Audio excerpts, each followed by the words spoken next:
what he did and why. Is Sven going to be alright?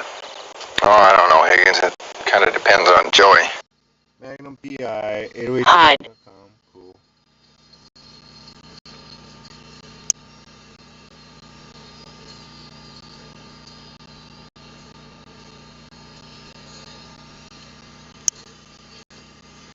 Dragon Deck time. We just bougie.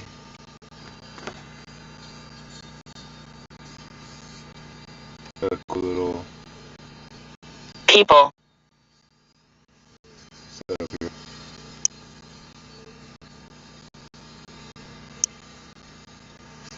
I like the circle. It's better.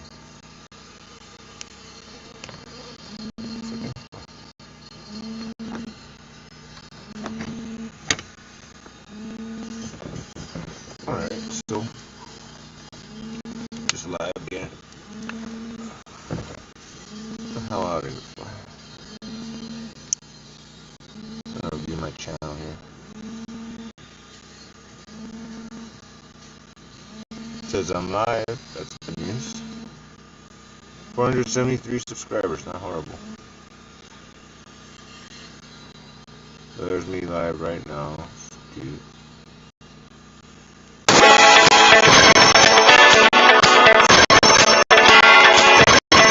If your game doesn't pay you within 1 minute, fake game. If your game charges you, fake game.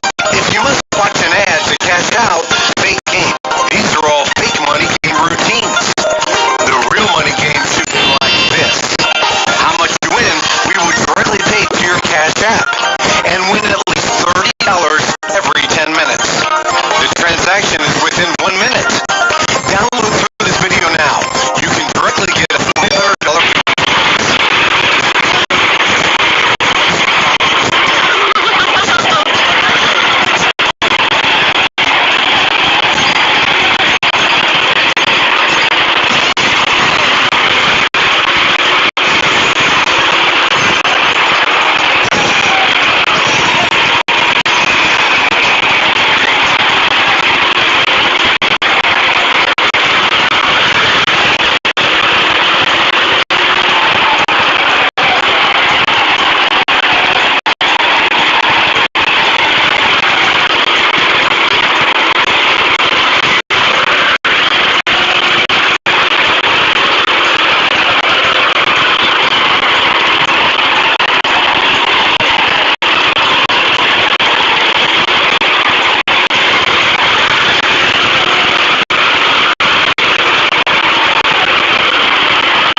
Make that look useful. So at one time or another, we've all had batteries for our favorite power tools. They go dead, so we end up having to go to the store and replace them. But in this video, I'm going to show you how you can easily revive these the majority of the time and save you hundreds of dollars by not having to go and buy replacement batteries. And not only am I going to show you how to do it with 20 volt, but I'm also going to show you how to do it with your 18 volt batteries. So let's go ahead and jump right in. Alright, so here are your typical batteries. These are your 20 volt batteries. These are your 18 volt batteries. A lot of your Ryobis are going to be 18 volt, and then of course you have a charging station. Well, a problem that commonly comes up is you've got one of your batteries. We're going to start with the 20 volts, and we'll get to the 18 volts later. But you've got your battery, you put it into your favorite power tool, and it won't make the tool work, and then you put it on the charger, like so, and when you put it on the charger, this light over here should be blinking once you put it on there. But we're not getting that. So what do people typically do? They take them out, they go, okay, this thing is a brick, it's just dead as a doornail, I need to go buy some new ones. They actually aren't dead. So this is my dead battery, I'll put it over here on the left. So I'll take this battery over here on the right. Now this one is fully charged, and the way that this should have worked is more like this. I would have put my battery into the charger, and as you can see, I've got a red light that is blinking. And again, that's showing me that the pack is charging properly. So I'll go ahead and take that off. Quickly show you again with the dead battery. When I put it on, I got no blinking light. So if we take a really good look at the batteries up here close to where the charger gets inserted into these little slots right here, you will see some letters on it. And the two that we need to pay attention to are the slot over here on this side and the slot over here on this side. This says above this slot that this side is B positive, and then this slot over here is the B negative. Same thing with this battery. Obviously, it's the same kind of battery. We've got B positive and B negative. So I'm just going to take my two batteries and I'm going to put them up together like so. Again, this is the dead one. This is the one that's fully charged. And we're going to use this fully charged battery to get... Yeah, that's another story.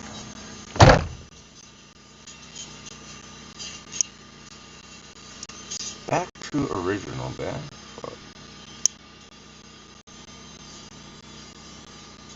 Opening split screen view. And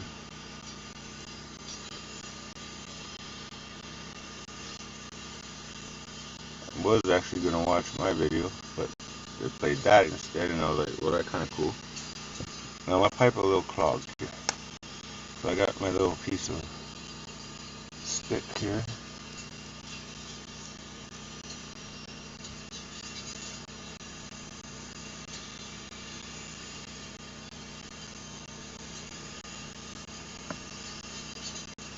Fully functional again, yay.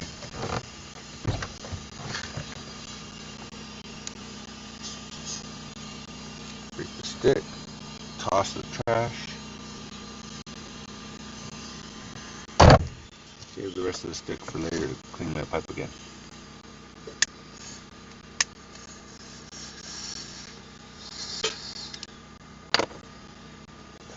Put the weed back in.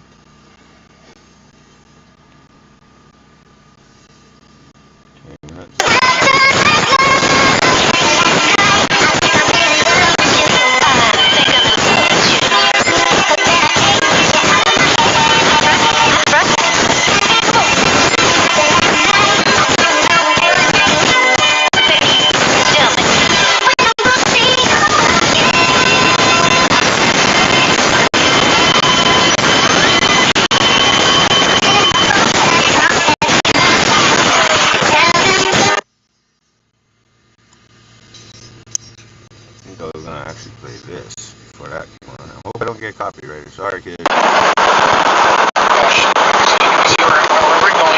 breaking the law, Chris. Right? Breaking the law. We got about 50 pounds here. You know, it's all.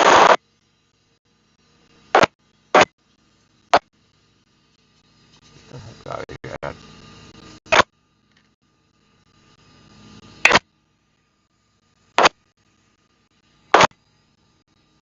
Eclipse occurring. We're recapping the eclipse at the same time as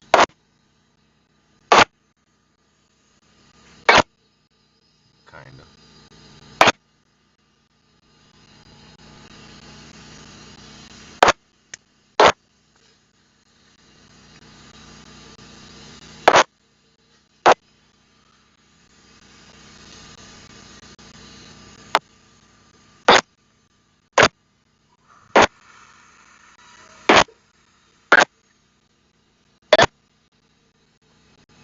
Well, there's a few moments of eclipse.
guess I got a little something.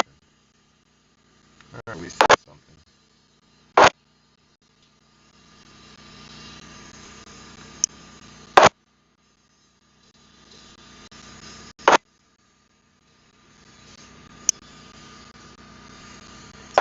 Shaking. Shaking. Whoa. Yes, Ghost, the camera is shaking a lot because the road is, I mean, that's the thing. So I can't play that video, but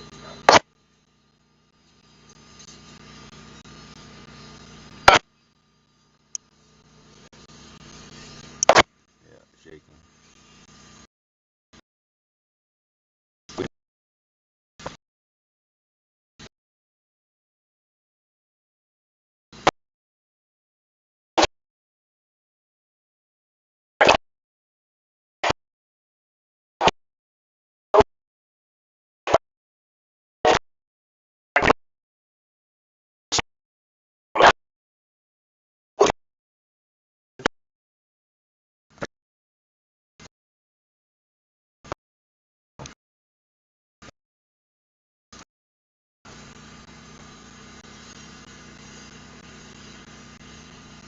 What's some old ass YouTube, y'all?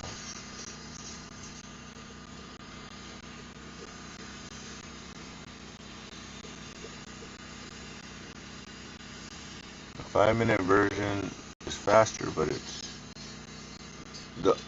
just not gonna work here.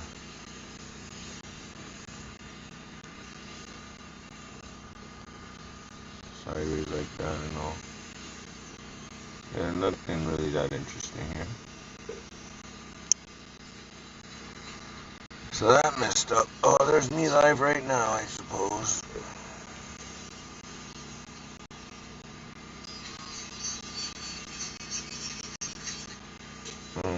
When you say latest live, that should be like... Rude.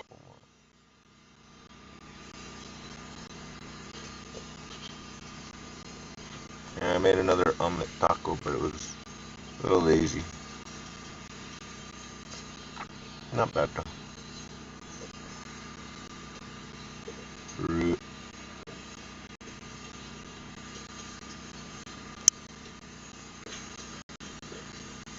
Speak.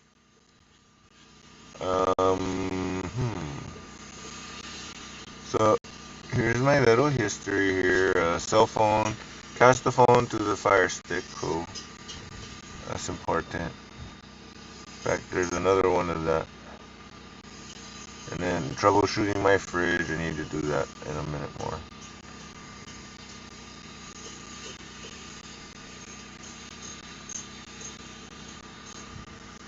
Mouth.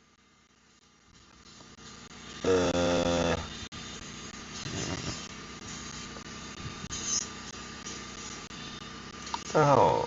Recent, not playlist. I said view all history, my bad.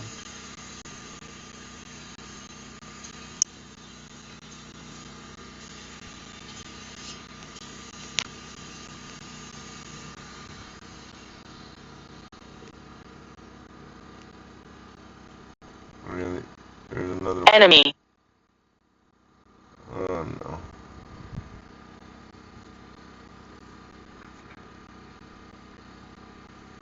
There's another Fire Stick one around here. Son of a bitch. Can't play none of that music. Maybe I can, I don't know. Oh, this is it.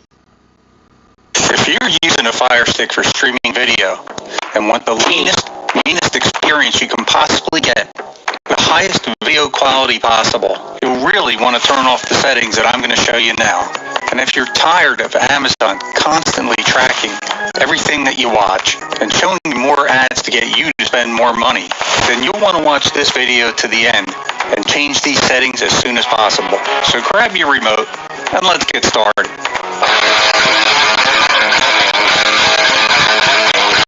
There's a lot of people using the Fire Stick out there, and there's a great reason for it. It's a high-quality streaming device with a very low price. And because it runs the Android operating system, you can do a lot of things with it that you can't do with an Apple TV or a Roku. Things like side-loading third-party apps that just aren't available on the Amazon store. I may talk more about that later. Perhaps. In this video, I really want to talk about those default Fire Stick settings that come with your Fire Stick that you really need to turn off now. That goes for all Fire TV devices. But in this video, for simplicity's sake, I'll just be saying Fire Stick. Now, if you purchased your Fire Stick through the Amazon store, the stick will arrive already signed into your account. If not, you'll have to sign up for a free Amazon account online. You'll have to create a password and leave a credit card on file, even if you don't intend to buy anything. And then just sign into your Fire Stick with that account. And once you're signed in, your home screen's going to look something like this. Your Fire Stick may already come with updated software, but it's best to check manually just in case. And it's real easy to do. So from your home screen, just scroll over to the settings icon, that's that gear over on the right-hand side, and scroll down to My Fire TV. Once you're there, click on About, then go down and check for updates. You'll see mine was updated today, as a matter of fact. If you click on that, it's going to check now, and then if there's any updates, it'll say Install Update, and it usually only takes a minute to install. Now back to the home screen. Okay, now we're ready to roll. So the first thing you want to do after you do the updates is you want to go back to the settings, and you can get there one of two ways. You can either scroll over, like I was doing to get the updates, or you can just hold down the home button right here, hold it down for a couple of seconds, and then you come up with this menu. It's a shortcut. Scroll over to settings, and the first thing we're going to do is scroll over to display and sounds. Click on that, and you'll see at the top here we have a screensaver. Now if you want your Fire Stick running as fast as possible, you want to turn off this screensaver. So go in, click on screensaver, and then we're going to go down to where it says start time, 5 minutes. If you click on that, just scroll down to never. And also turn off your date and clock. That just takes up processing speed as well. Now if you keep going down here, you'll see display info. You want to turn that off. Turn the Alexa hints off. Okay, wait. And turn the shuffle off. Now go back one space just by hitting that back arrow. And here, I'm gonna come back to that part. just scroll down to never. Yeah, after that part. Music. Music. No music. I'm gonna get copyrighted. Damn it. Ghost is crazy talking about music. Oh, I can go to this. And just barely. Yeah, this big old welter is from a baseball bat hitting me and it didn't impact properly. I got leaky something going on here, like, call it a dead blood sac scar. Couldn't penetrate my skin, but gave it a good go. Yeah, I'll go to jail for that shit. I don't give a fuck what you say. Oh, I'm gonna get away with it. Fuck that. Bitch.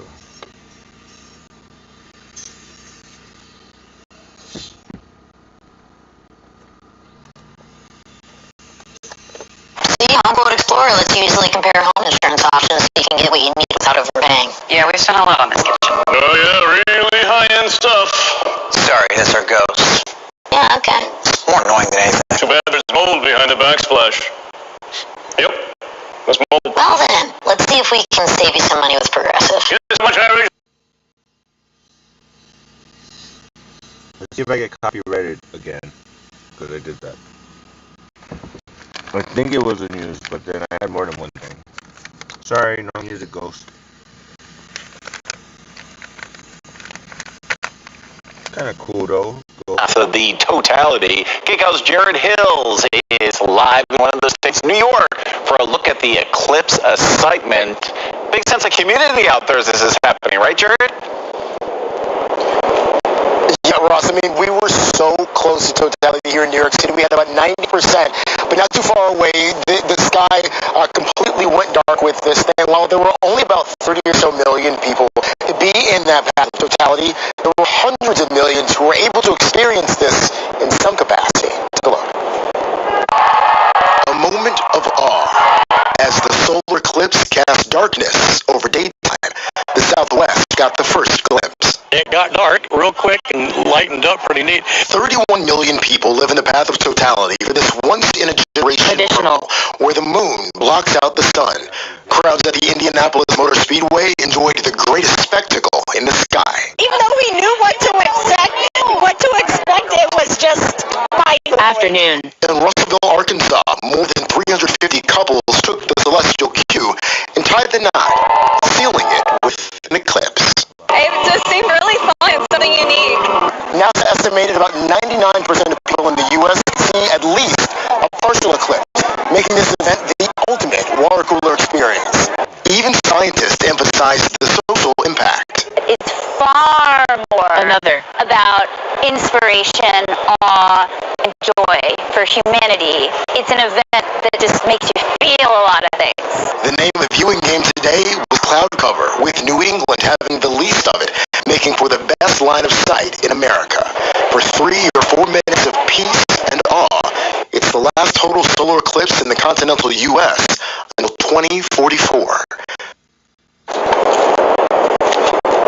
Alright, so while this was really just kind of a cool event for people to be able to take in, there is some science happening in the background. You have NASA as well as other scientists who are sending instruments up into the sky to be able to look at things like solar flares, also the corona, which potentially could improve GPS systems and even weather forecasts.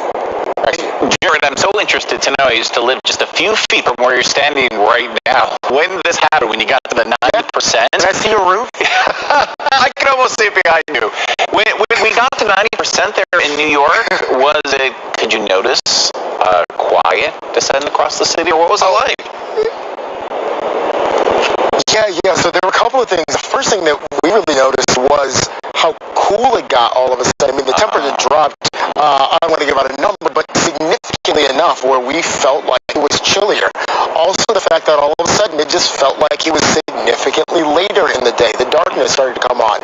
And then one of the rare things you see in New York City is just this moment of calm, right? Winter. You see people coming out on rooftops, coming out on the balconies, on the streets, stopping the work that they were doing and just taking a couple of minutes to gaze up at something that, again, we won't see on the continental U.S. for decades. Nice to take a moment, right, to enjoy all of this history happening right above our heads. Jared Hill, live in New York. Thank you so much. All right, back at home, the iconic Griffith Observatory is actually closed today, but that didn't stop all these people from coming to catch the partial eclipse. We spoke to some excited spectators here. You could see people are talking to each other and waiting, and so it's a community thing. It's science. It's this our world that we live in. This is the only place we know of that has life, and for us to see what's happening with the sun and the moon and the eclipse, and it's interesting. It's fascinating. It is fascinating. And stay with CBS News Los Angeles for continuing coverage of the fascinating eclipse today. All right, a live look outside now as we turn to our weather. We had a partial eclipse, but the sun is back out shining, and it's about to get a whole lot warmer. KCAL meteorologist Paul Diano has our next weather forecast. Here are your next weather headlines. A chilly morning. A lot of us dropped down to the upper 30s, lower 40s. That was brisk for this time of year, but temperatures are warming up very rapidly this afternoon. It's going to be a spring-like week. Haven't said that in a very long time. And it's going to be dry for a while. The only rain chance is coming up on Saturday. Got to show you this. This is a shadow of the moon racing across the U.S. at 1,500 miles an hour. It moved in Texas less than an hour later. It was exiting New England. That was the total solar eclipse. Here in Southern California, we had 49% coverage of the sun by the moon, was 100% in a narrow swath of Texas, moving northeast toward Cleveland, Indianapolis, Niagara Falls, and Buffalo, and eventually Canadian Maritimes. But that's what it looked like from space. A big shadow of the moon on Earth. Pretty rare. Not going to happen again for another 2 decades. I hope you had a chance to get outside and see what you saw today. The partial eclipse here in Southern California. Pattern changed. That's a wonderful thing, because storm after storm was diving down into Southern California. Cold storm, snow level 3,000 feet, several inches of rainfall in late March and early April. That has shifted just far enough to the east. We're on the other side of it, which is the exact opposite weather. A large ridge of high pressure is going to warm us up and give us sunshine and dry weather for at least the next 4 or 5 days. 78 today in our warmest valleys. Beaches up to 73 early this afternoon, and the high desert a breezy to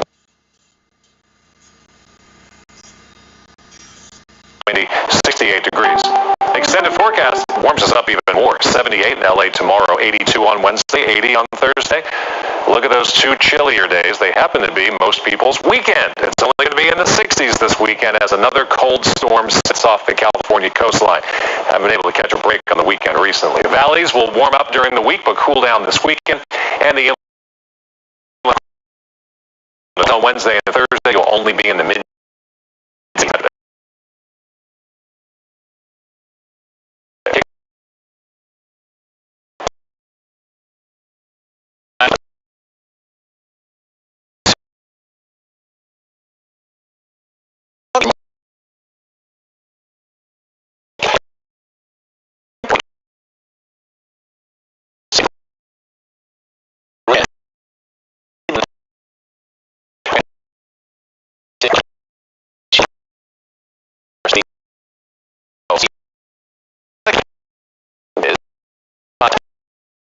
Those cute little poochies there. This has been the rundown. Thanks for joining us. We will be back live at 3 right here on CBS News, Los Angeles.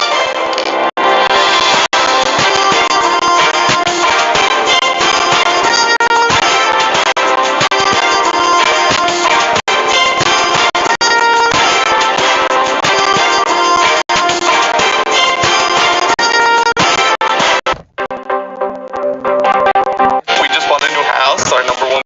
Water. No, I'm gonna get something right